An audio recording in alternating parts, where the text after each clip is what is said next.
I have always been a fan of slapstick comedy when it's done well. There's just something about physical humor that really tickles my funny bone. I mean, who would watch Home Alone if it weren't for the comedic violence wrought upon Joe Pesci and Daniel Stern by Macaulay Culkin? And even though I've never been a big fan of the Three Stooges, I have to admit to watching my fair share of their show as a kid. Now, over a period of 40 years, the Three Stooges made about 240 movies, most of them short films. And about half of those films were made between 1932 and 1946, during which time the cast was made up of Louis Feinberg, Moses Horowitz, and Jerome Horowitz, Larry, Moe, and Curly. And these 120 films are considered the core of their work. And these are the works in their catalog that remain in the highest demand today. Now, from 1956 to 1958, the third Stooge was played by Joe Besser. And the 20 films made in that time period are considered by hardcore fans to be almost as good as the early works. And coming in third among movie fans, or fan favorites, are the 50-some-odd works produced between 1958 and 1970, when Joseph Wardell, also known as Joe DeRita, played the third Stooge. But their popularity peaked in 1946, and no matter how hard they tried, they just couldn't regain the acclaim that they had had in the 30s and 40s. Now, there may be any number of reasons why fans enjoyed the humor of the Stooges less and less as time marched on. Perhaps it was because they were using the same old gags for all those years without very much innovation. Or perhaps it's because slapstick comedy kind of gets cringy as the actors approach their mid-70s. But among lifelong consumers of the comedy of the Three Stooges, everyone knows that the real reason for the rises and falls in the popularity of the trio rests squarely on the shoulders of the third Stooge. And no one knows that better than Samuel Horowitz, also known as Shemp Howard. Because by far, the least popular works of this comedy troupe were the 75 works produced between 1946 and 1955, when Shemp was playing the third Stooge. Now, in this popularity contest, Shemp got a pretty raw deal, because in 1946, Curly was paralyzed by a stroke and could no longer work. Now, many people don't know this, but Shemp, who was the eldest of the Horowitz brothers, was actually the original third Stooge. He played that role from 1930 to 1932, but he much preferred managing the act over being in it. And he knew that his youngest brother, Curly, was much funnier than he was. And when Curly suffered his stroke, the troupe was under contract for a number of films, so at Moe's behest, Shemp stepped in, helped to rewrite the remaining scripts, and took his brother's place as the third Stooge on a strictly temporary basis, just until Curly was able to return to work. However, sadly, Curly never fully recovered, so Shemp continued on as the third Stooge for 9 years. And for the last 80 years, he has held the unenviable title as the least funny of the Six Stooges. But in all honesty, I don't think he deserves that title. I can think of at least two Stooges who are less funny than Shemp. But Shemp was at a distinct disadvantage because his arrival was on the heels of Curly's departure.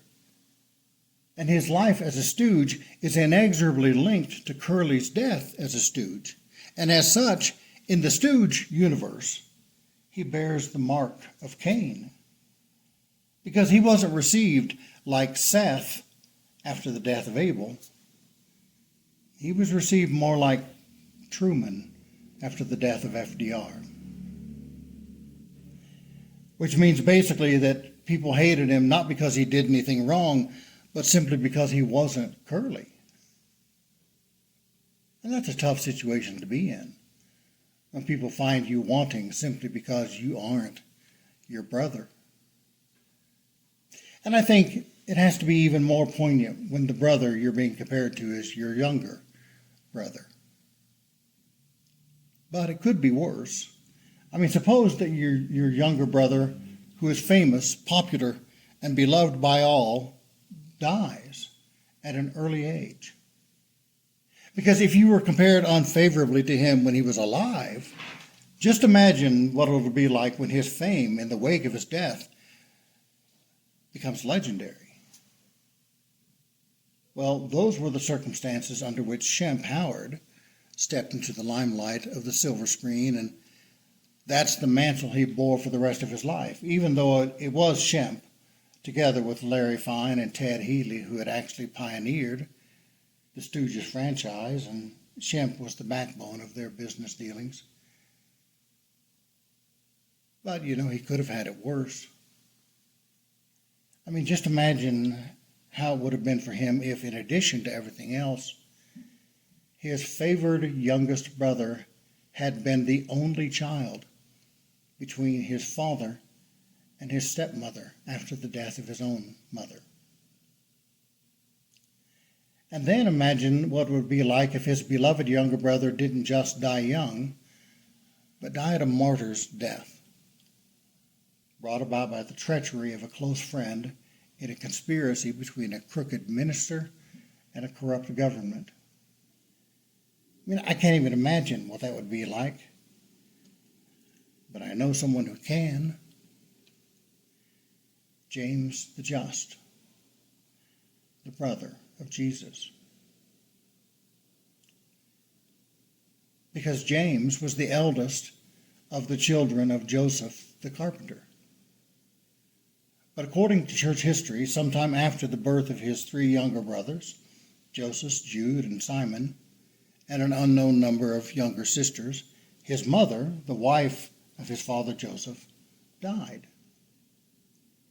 And Jesus, according to tradition, was the only child born to Mary, the mother of Jesus, Joseph's second wife. So it's easy to imagine that James's love for Jesus might not be very different from, say, Reuben's love for Joseph and Benjamin after him, which can probably be best described as obligatory non-malice. After all, while Reuben couldn't bring himself to openly take up for Joseph in the company of his brothers who wanted to sell him into slavery, he did make a feeble, impassive attempt to save his life.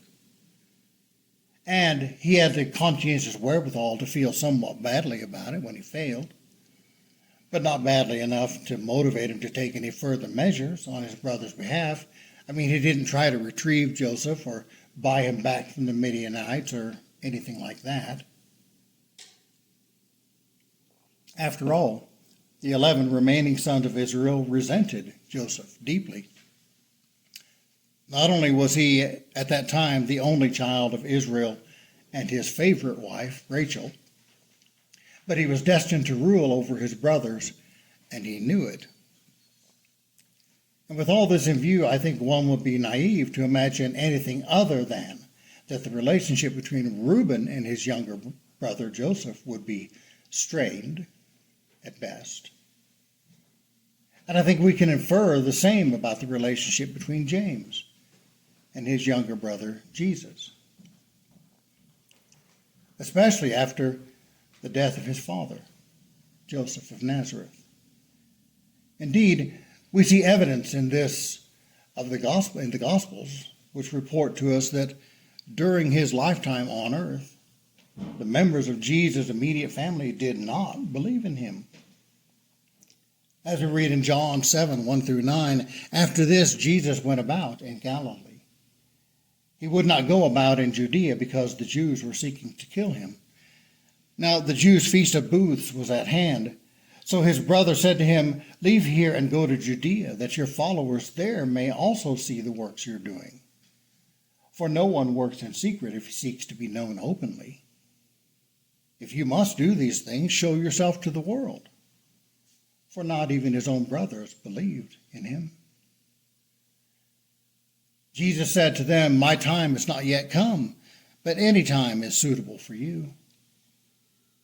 The world cannot hate you, but it hates me because I testify about it, that its works are evil. You go up to the feast. I'm not going up to the feast at this time, for my time is not yet fully come." After saying this, he remained in Galilee. And again in Mark 3:20 through 21, when Jesus and the apostles returned to the house, such a crowd gathered, and things were so backed up that they were prevented from so much as eating a morsel of bread. And when his family got word of it, they went out and applied for guardianship over him, claiming that he had taken leave of his senses. Jesus' own brethren did not believe in him, and he knew it. Indeed, the Lord had such a low degree of confidence in the faith and faithfulness of his brothers that he did not trust them to take care or proper care of his mother Mary after he was gone. So he made other arrangements for her. As we read in John 19:26 through 27, when Jesus saw his mother and the disciple whom he loved standing nearby, he said to his mother, "Woman, behold, your son." Then he said to the disciple, "Behold, your mother."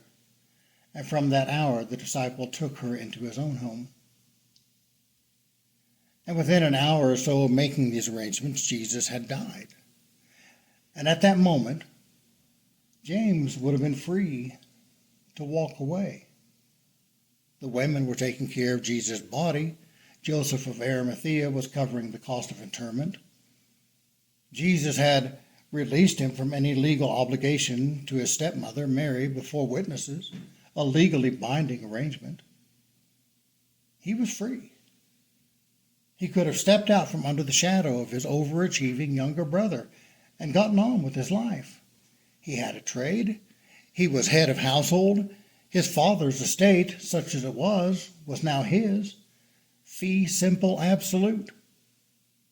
He could have washed his hands of Jesus completely. He could have walked away, no strings attached, and lived a quiet life. But he didn't. No, the next time we see James, the brother of Jesus, he's in the upper room in Acts 1, awaiting the coming of the Holy Spirit. All these continued with one accord in prayer and supplication with the women and Mary, the mother of Jesus, and with his brethren. Now, about a year after the day of Pentecost in 34 AD, Paul was converted on the road to Damascus. And according to Paul, 3 years later in 37 AD, he went to Jerusalem to meet with Peter. And by that time, just 4 years after the crucifixion, Peter had already ordained James as an apostle. Galatians 1:18 through 19, "Then after 3 years I went up to Jerusalem to visit Cephas and remained with him 15 days. But I saw none of the other apostles except James, the brother of the Lord." Now that's quite a turnaround. That's quite an about-face, quite a reversal. I mean, James did a full 180. He made a complete U-turn. He went from being a man who ridiculed the very idea that Jesus was on a holy mission, a man who attempted to have the Lord hospitalized for mental incompetency, a man whose love for Jesus was so faint that the Lord felt compelled shortly before his own death to give him a vote of no confidence in regard to his familial responsibilities to Mary. He went from that to being counted among believers, and not just a believer, but a believer with such profound faith credentials that Peter was compelled to extend to him the mantle of apostleship. But he didn't stop there. No, his turnabout was more radical even than that. You may recall that during Jesus' earthly ministry, there were 3 apostles with whom he was especially close: Peter, James, and John. Only that James wasn't the brother of the Lord. He was James, the son of Zebedee, the brother of John.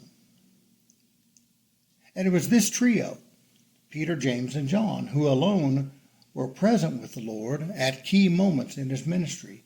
They were the inner circle of friends who were with Jesus at the Transfiguration and at the healing of the daughter of Jairus and in the Garden of Gethsemane.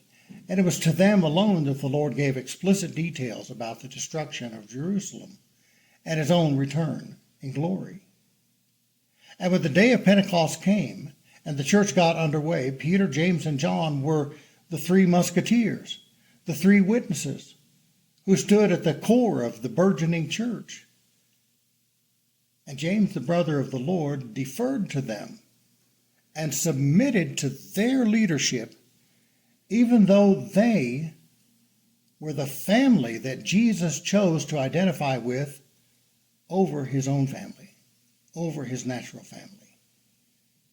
In Matthew 10:33, Jesus said, "But whosoever denies me before men, I will also deny him before my Father in heaven." And he meant that, and we know he meant that because James and his siblings, along with Jesus' own mother, Mary, fooled around and found out. As we read in Mark 3:31 through 35, "And his mother and his brothers came, and standing outside they sent to him and called him. And a crowd was sitting around him, and they said to him, 'Your mother and your brothers are outside, seeking you.' And he answered them, 'Who are my mother and my brothers?'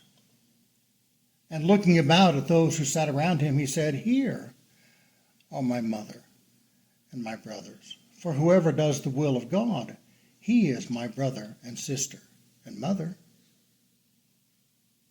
After Jesus' birth family rejected him, he chose his own family, a family made up entirely of God-fearers, most notably the apostles, whom he referred to not only as his brothers, but as his friends. And that had to sting. That had to sting for James. Nevertheless, after the resurrection, James, the brother of the Lord, took on the mind of Christ to such a degree that he was able to own that slap in the face and adopt Jesus' kinsmen in the faith as his own kinsmen in the faith, and embrace them as his family, as Jesus defines family. And he built such a bond of kinship with Peter, James, and John that when James, the son of Zebedee, was martyred in 44 AD, Peter and John immediately invited James, the brother of the Lord, to take his place among the inner circle. In Acts 12:1 through 5, Luke tells us, "About that time, Herod the king laid violent hands on some who belonged to the church. He killed James, the brother of John, with the sword. And when he saw that this pleased the Jews, he proceeded to arrest Peter also. This was during the days of unleavened bread. And when he had seized him, he put him in prison, delivering him over to 4 squads of soldiers to guard him, intending, after the Passover, to bring him out to the people.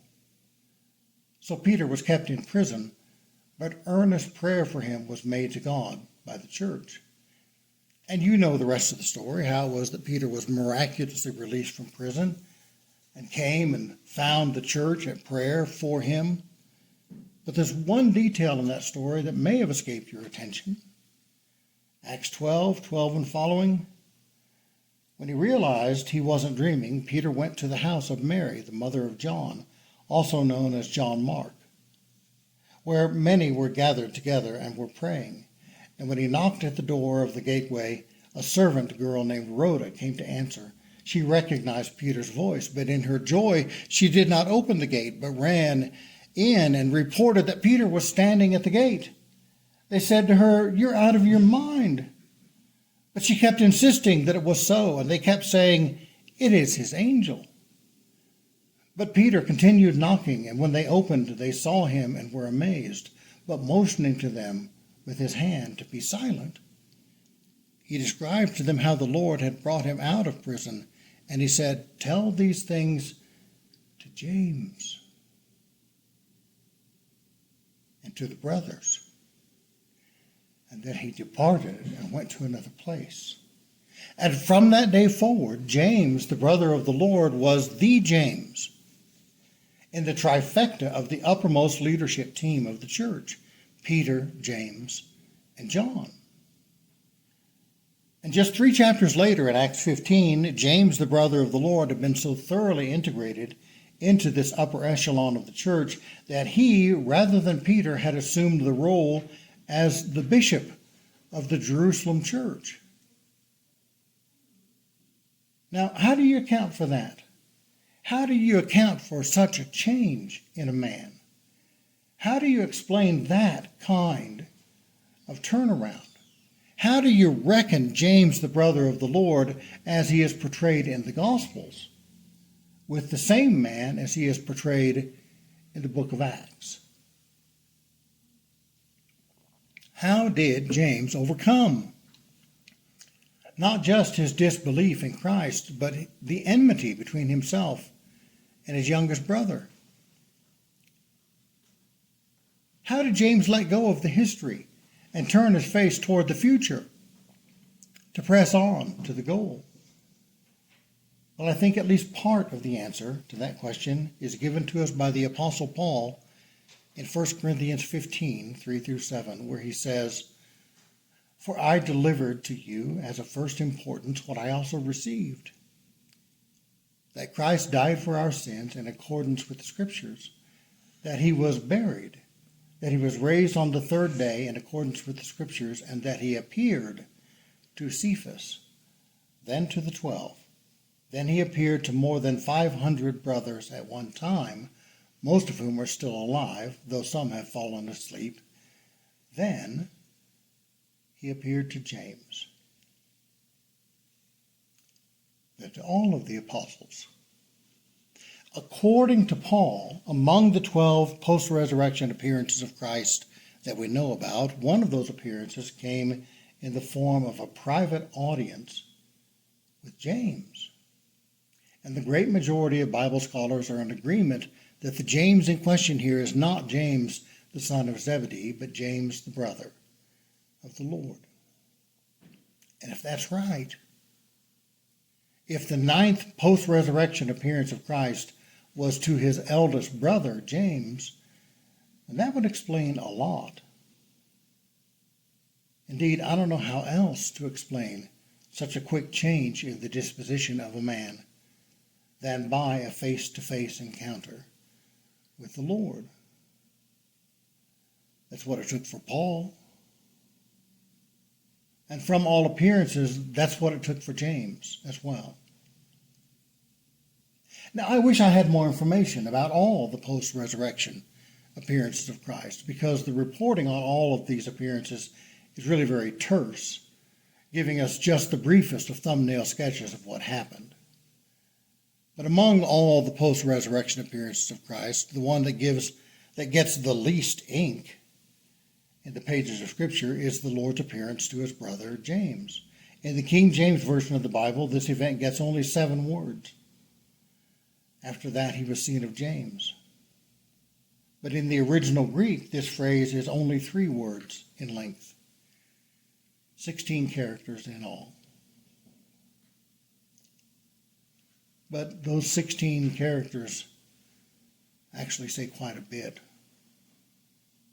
You see, on the one hand, I wish I knew more about what was said in this private meeting, because whatever words the Lord spoke to his brother must have been very powerful words.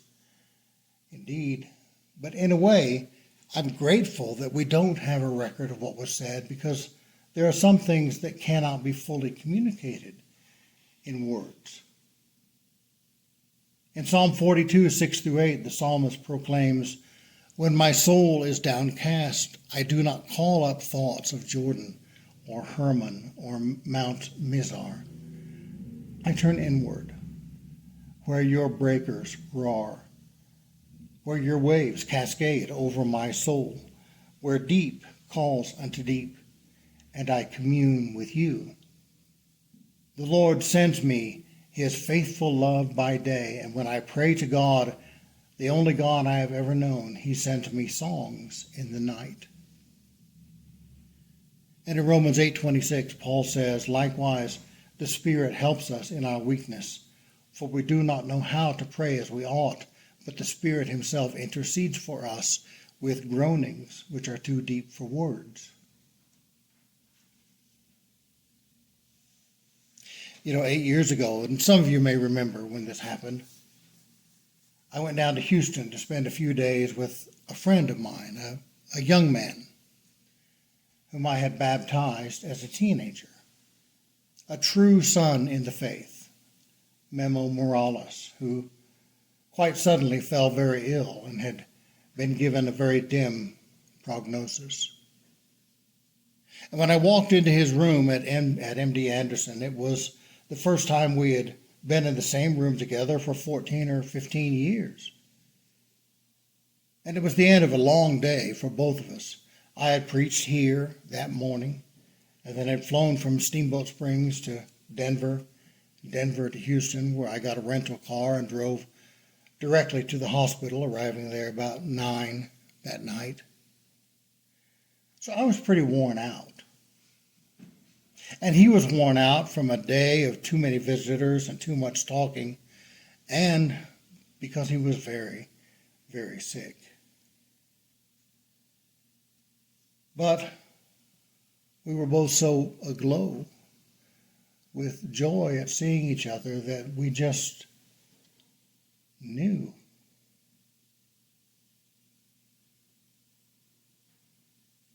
Nothing much needed to be said. Not that night. We exchanged greetings of love, and we prayed together, both at the beginning and end of that first night's visit, but we didn't say much else. We didn't need to catch up, and for most of the hour that we spent together that night, we just sat quietly and held hands. Now, you've all had experiences like that. You all know what I'm talking about. And in my mind's eye, that's what the meeting between James and Jesus must have been like. We don't know what was said, but we can all very well imagine what wasn't said. We can all very well imagine what was communicated in the silence.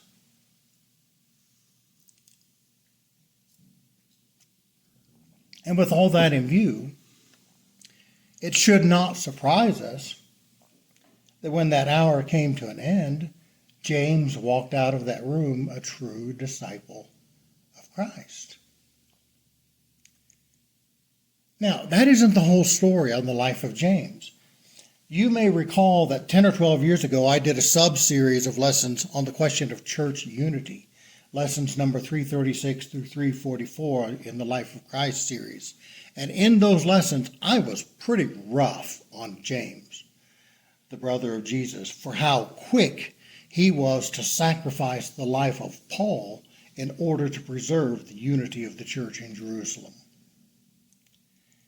Now, back then, in the full context of those 9 lessons, my assessment of James's behavior was pretty well received. But here, just 7 or 8 weeks ago, in lesson number 311 of this series, the conversion of Saul, I repeated some of those same criticisms. And some of you thought that I was being too harsh on James, too cynical, which is part of the reason why I'm preaching this lesson today. Because I always tell you at the end of our services that if there's anything that I've said that needs clarification or that needs correcting, the place where I want to make that correction is right here from this pulpit. And while there's nothing that I've said about James, the brother of the Lord, that I want to retract, there's more to his life than his behavior in Acts 21. James was by no means perfect. His most notable shortcoming being that as an apostle, he was something of a Judaizer. And for this reason, he was constantly at odds with Paul. Indeed, in my research for this lesson, I ran across a fun fact having to do with how it is that one of the historical titles given to Peter came to be. According to noted Bible scholar James D.G. Dunn, there were two distinct schools of thought that arose in the first century in the church, two competing theologies, one espoused by the Apostle Paul, the other by James, the brother of the Lord, as is evidenced by the discussion at the Jerusalem Council. Both James and Paul agreed that all future converts to the faith should be free from the law and from the strictures of historical Judaism. However, while Paul was quite insistent that all Christians should be taught to live fully into their Christian liberty, James was content to allow Jewish converts to continue in the old law for as long as they wanted to. And Peter served as a bridge man between the two of them. And the Latin word for bridge is pontiff. And indeed, there's no doubt that James was much more at ease with allowing Jewish Christians to maintain their Judaism than was Paul. However, in the end, there was no denying that James was truly and fully Christian and fully committed to the cause of Christ, both in faith and in practice. Indeed, according to Josephus, Hegesippus, Clement of Alexandria, Origen, and Eusebius, James gave his life to defend the cause of Christ. According to Hegesippus, the scribes and Pharisees came to James for help in putting down Christian beliefs. Quoting from Hegesippus, the Jewish leaders came therefore in a body to James and said, "We entreat thee, restrain the people, for they have gone astray in their opinions about Jesus as if he were the Christ. We entreat thee to persuade all who have come hither for the day of Passover concerning Jesus. Take thy stand then upon the summit of the temple, that from that elevated spot thou may be clearly seen and thy words may be plainly audible to all the people. For in order to attend the Passover all the tribes have congregated hither, and some of the Gentiles also." But to the scribes and Pharisees' dismay, James boldly testified from that parapet that Christ himself is seated in heaven at the right hand of the great power and shall come on the clouds of heaven. The scribes and Pharisees then said to one another, "We have not done well in procuring this testimony to Jesus, but let us go up and throw him down, that they may be afraid and not believe him." Accordingly, they threw down the just man and began to stone him, for he was not killed by the fall. And while they were there stoning him to death, one among them, one of the fullers, took the staff with which he was accustomed to wring out the garments he dyed, and hurled it at the head of the just man, killing him. Now, according to Josephus, this action by the high priesthood was widely viewed as little more than judicial murder, and offended a number of those who were considered the most fair-minded people in the city and strict in their observance of the law. And in response, the leading citizens of Jerusalem petitioned King Agrippa II, who, upon hearing the report, deposed High Priest Ananus, replacing him with Jesus, son of Damnius.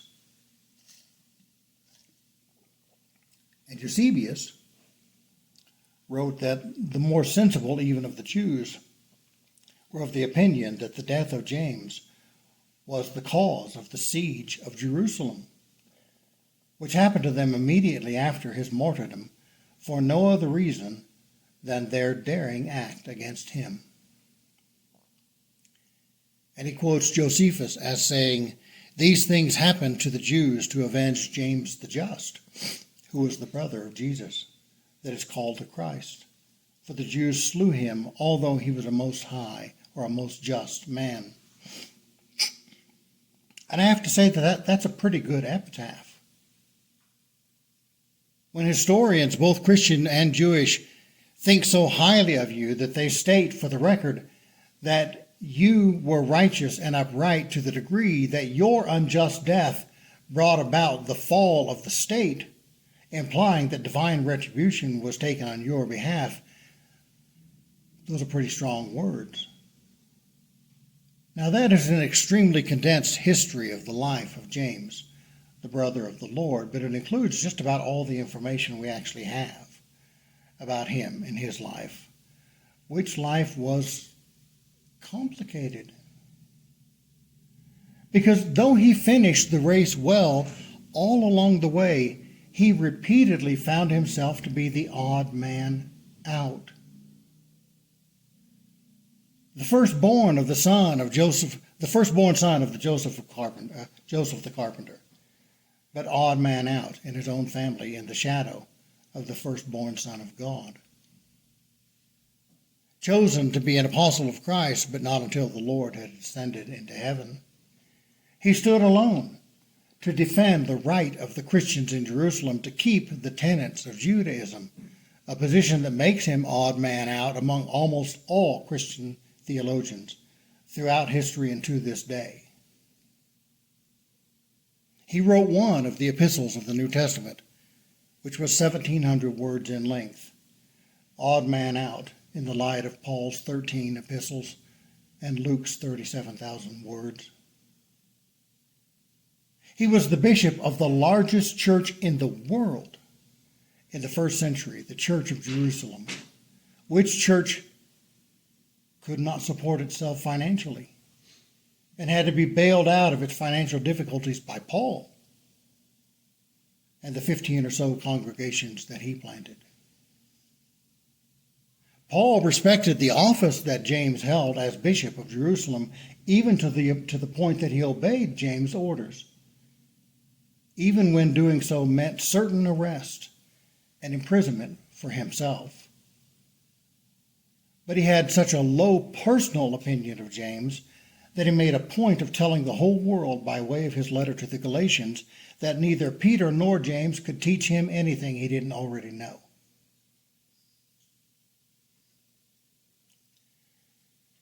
James was recognized by the Sanhedrin as a church leader who had the moral authority with his flock to command them. But the scribes and the Pharisees on the high council had such a low opinion of him that they actually thought he would stand atop the parapet of the temple and deny Christ just because they asked him to. His whole life long, James was the odd man out. Yet he was faithful to the end, patiently enduring whatsoever came his way, as he himself tells us to do in James 1, 2 through 4. Consider it pure joy, my brothers, whenever you face trials of many kinds, because you know that the testing of your faith produces perseverance. Let perseverance finish its work, so that you may be mature and complete, not lacking anything. And again in James 5, 7 through 11, be patient then, brothers, until the Lord's coming. See how the farmer waits for the land to yield its valuable crop, patiently waiting for the autumn and spring rains. You too, be patient and stand firm, because the Lord's coming is near. Do not grumble against one another, brothers, or you will be judged. The judge is standing at the door. Brothers, as an example of patience in the face of suffering, take the prophets who spoke in the name of the Lord. As you know, we count as blessed those who have persevered. You have heard of Job's perseverance and have seen what the Lord finally brought about. The Lord is full of compassion and mercy. May we all take these words of the odd man out to heart. That's my lesson for today.